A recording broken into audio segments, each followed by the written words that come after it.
નમસ્કાર પેન્શનર મિત્રો, સ્વાગત છે આપનું આપણી આ યુટ્યુબ ચેનલ ન્યૂઝ વિથ ભાવેશમાં। તો મિત્રો, ડીએ હાઇક તાજા સમાચાર। કેન્દ્ર સરકારે ટ્રાન્સપોર્ટ એલાઉન્સ બમણું કરવાની મોટી જાહેરાત કરી છે। તો નાણાં મંત્રાલયે તમામ મંત્રાલયો અને અન્ય વિભાગોને પણ આ સૂચનાનું પાલન કરવાનો આદેશ આપ્યો છે। તો કેન્દ્ર સરકારે કેટલાક સરકારી કર્મચારીઓને મોટી ભેટ આપીને ખુશ કરી દીધા છે। તો કેન્દ્ર સરકારની આ ભેટ દિવ્યાંગતાની મુખ્ય કેટેગરીમાં આવતા કર્મચારીઓને આપવામાં આવી છે અને આ કેટેગરીમાં આવતા કર્મચારીઓને ડબલ ટ્રાન્સપોર્ટ એલાઉન્સ આપવાની જાહેરાત કરવામાં આવી છે। તો નાણાં મંત્રાલયે તાજેતરમાં એક નોટિફિકેશન બહાર પાડ્યું છે, જેમાં સ્પષ્ટપણે કહેવામાં આવ્યું છે કે 15 સપ્ટેમ્બર 2022ના રોજ જારી કરવામાં આવેલી માર્ગદર્શિકામાં સુધારો કરીને નવી યાદી બહાર પાડવામાં આવી છે અને આ નવી યાદી હેઠળ સરકારી કર્મચારીઓને ડબલ ટ્રાન્સપોર્ટ એલાઉન્સ આપવામાં આવશે। તો કેન્દ્ર સરકારે આ ભથ્થાની જાહેરાત rights of person with disability act 2016 હેઠળ જાહેરાત કરી છે અને ટ્રાન્સપોર્ટ એલાઉન્સ બમણો કરવાનો એક મોટો નિર્ણય લીધો છે મિત્રો। તો મિત્રો, કેન્દ્ર સરકારે ટ્રાન્સપોર્ટ એલાઉન્સ એટલે કે ટીએનએ છે તે બમણું કરવાની એક મોટી જાહેરાતો કરી છે। તો નાણાં મંત્રાલય સાથે અને અન્ય મંત્રાલયો સાથે વાતચીત કરીને આદેશનું પાલન કરવાની સૂચના પણ આપી દીધી છે। તો મિત્રો, ખાસ કરીને જે દિવ્યાંગ કર્મચારીઓ હોય અથવા તો દિવ્યાંગ પેન્શનરો હોય તેમનું ટીએ એટલે કે ટ્રાન્સપોર્ટ એલાઉન્સ વધારવાનો સરકારે નિર્ણય લીધો છે અને ટ્રાન્સપોર્ટ એલાઉન્સ છે તે ડબલ કરવાનો નિર્ણય લીધો છે અને આ નિયમનું પાલન છે તે 15 સપ્ટેમ્બર 2022ના રોજ જે એક જારી કરવામાં માર્ગદર્શિકા આવી હતી તેની યાદીની બહાર પાડવામાં આવી છે અને તેને આધારે આ ટ્રાન્સપોર્ટ એલાઉન્સ છે તે ડબલ કરવાની સૂચના પણ જારી કરવામાં આવી છે મિત્રો।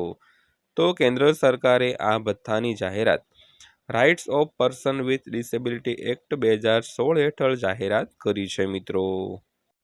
તો ત્યારબાદ વાત કરીએ તો કર્મચારીઓ માટે આ સુવિધા મહત્વપૂર્ણ છે।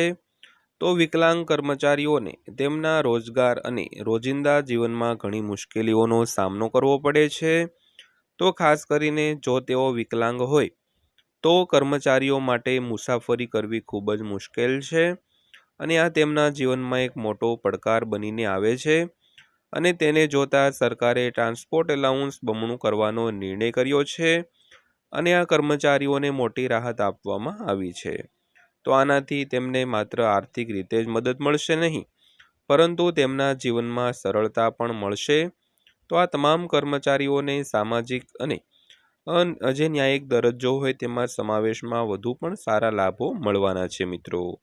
તો મિત્રો, ખાસ કરીને જે વિકલાંગ કર્મચારીઓ હોય તેને એક જગ્યાએથી બીજી જગ્યાએ મુસાફરી કરવા માટે ઘણા એવા મુશ્કેલીઓના સામના કરવા પડતા હોય છે અને આ એક તેના જીવનમાં મોટો પડકાર પણ બની ગયો હોય અને આ જોતા સરકારે ટ્રાન્સપોર્ટ એલાઉન્સ એટલે કે ટીએ બમણું કરવાનો નિર્ણય લીધો છે અને આ કર્મચારીઓ માટે એક મોટી રાહત આપવામાં આવી છે। તો આનાથી તેમને માત્ર આર્થિક રીતે જ મદદ નહીં મળે, પરંતુ તેમના જીવનમાં સરળતા પણ મળશે અને આ તમામ કર્મચારીઓને સામાજિક સમાવેશમાં પણ વધારો કરવામાં આવ્યો છે મિત્રો। તો ત્યારબાદ વાત કરીએ તો હવે આવા કર્મચારીઓને બમણું ભથ્થું મળશે। તો સરકાર દ્વારા બનાવવામાં આવેલા આ ભથ્થાનો લાભ વિકલાંગ કર્મચારીઓને આપવામાં આવશે અને તેમની સાથે મગજના ટાકીકાર્ડિયા હુમલાથી પીડિત કર્મચારીઓ એટલે કે કરોડરજ્જુનું ખોટ, વામનપણું, કોઈપણ કર્મચારી સંપૂર્ણ અંધત્વ, બહેરાશ અને અન્ય વિકલાંગ વર્ગમાં આવતા તમામ કર્મચારીઓને આ વધારાના ભથ્થાનો લાભ મળશે મિત્રો।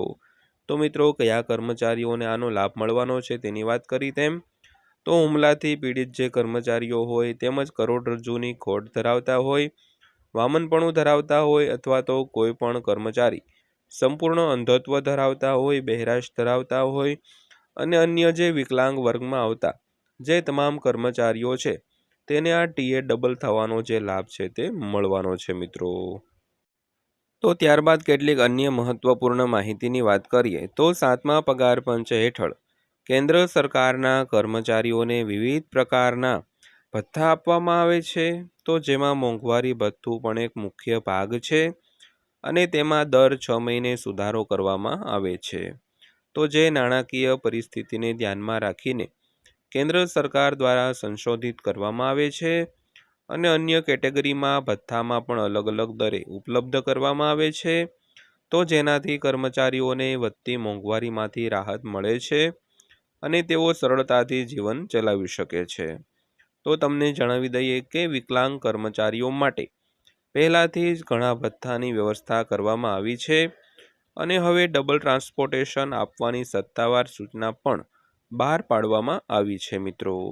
તો મિત્રો ખાસ કરીને કર્મચારીઓ તેમજ પેન્શનરો હોય તેમને પગાર પેન્શનની સાથે અન્ય ઘણા ભથ્થાઓ પણ મળતા હોય. તેમાંથી મુખ્ય ભથ્થું એટલે કે મોંઘવારી ભથ્થું. તો મોંઘવારી ભથ્થું તો કર્મચારીઓને અને પેન્શનરોને મળતું હોય, પરંતુ મોંઘવારીથી બચવા માટે અલગ અલગ ઘણા ભથ્થાઓ પણ સામેલ થતા હોય છે.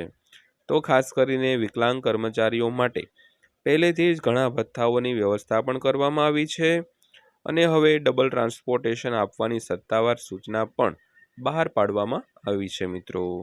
તો મિત્રો વિડીયો અંત સુધી જોવા બદલ આપનો દિલથી આભાર.